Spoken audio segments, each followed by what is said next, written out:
제109회 총회선거의 백미는 선거방송으로 진행한 임원 후보 정견 발표회와 경선 후보 토론회였습니다.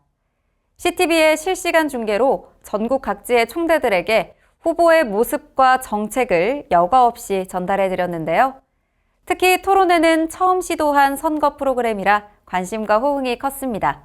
박민균 기자가 보도합니다. 제109회 총회 임원 선거 후보들이 정견 발표회를 가졌습니다. 정견 발표회는 지역을 순회하며 여러 차례 열렸던 예년과 크게 달라졌습니다. 총회 기관지인 기독신문 CTV를 통해 전국 교회에 생중계됐습니다. 정견 발표회장은 이른 시간부터 많은 총대들이 찾았습니다. 후보들도 사뭇 긴장한 모습이었습니다. 한 번뿐인 정견 발표지만 선거 영상으로 남아 전국의 총대들이 언제든 시청할 수 있기 때문입니다. 여러분 안녕하십니까? 기독신문 CTV 채널입니다. 오늘 여기에서는 대한예수교 장로회 제109회 총회 임원 후보들의 정견 발표회가 진행이 됩니다. CTV 성경한 고문의 오프닝으로 막이 오른 정견 발표회는 예배와 공명선거 선서식을 가진 후 본격 진행됐습니다. 총회 선거 후보자로서 깨끗하고 공정한 경선을 통하여 공명선거를 저해하는 일체의 행위를 하지 않고 총회 정신에 위배되지 않는 공명정대한 자세로 선거에 임하며 선거 결과에 절대 승복하겠습니다. 관전 포인트는 역시 경선 후보들이었습니다. 후보들은 정견 발표를 위해 자신의 공약 제시에 많은 공을 들였습니다.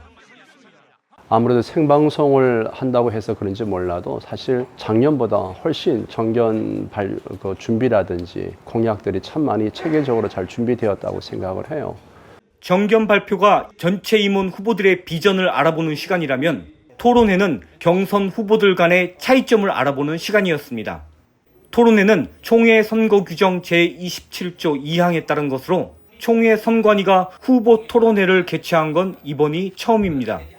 선거에 혁명이 일어났습니다. 클린 선거, 가장 깨끗한 선거로 전국 총대 여러분에게 선거를 진행하게 되었습니다. 더 중요한 것은 우리 총대 여러분들이 알 권리를 충분히 충족하실 수 있도록 섬기는 선거입니다.